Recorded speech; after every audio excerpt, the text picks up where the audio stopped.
Alors après l'enlèvement de Nicolas Maduro, c'est Delcy Rodriguez qui est aujourd'hui à la tête du pays. Elle était la vice-présidente et elle est devenue présidente. Alors ça peut sembler étonnant parce qu'elle était une des voix les plus féroces contre l'Amérique, une proche de Maduro. Mais aujourd'hui, les Américains estiment que c'est peut-être la personne qui peut assurer la transition parce qu'ils savent aussi qu'elle est pragmatique, qu'elle connaît très bien les milieux d'affaires du côté du Venezuela, qu'elle connaît très bien aussi l'industrie du pétrole.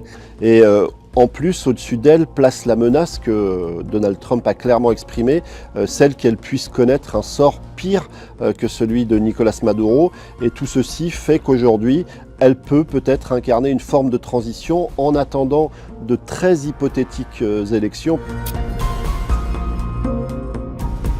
Finalement, la conclusion qu'on peut en tirer, c'est que Donald Trump et les États-Unis sont prêts à laisser en place un vestige du régime Maduro tant qu'ils peuvent faire exactement ce qu'ils veulent, notamment en ce qui concerne le pétrole.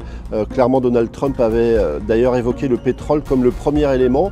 Les Américains ne sont pas là pour ramener la démocratie, ils sont là pour faire du business et profiter des richesses pétrolières du Venezuela. On a vu un Donald Trump très offensif, notamment en ce qui concerne la Colombie, mais ça ne concerne pas seulement le continent, puisque on l'a vu menacer l'Iran. Il veut désormais s'intéresser au Groenland.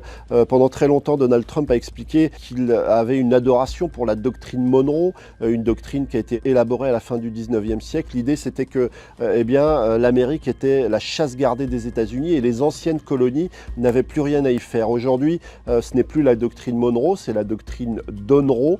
Il va bien plus loin et considère, Donald Trump, finalement, qu'il peut intervenir là où les intérêts américains doivent être défendus, c'est-à-dire n'importe où sur la planète.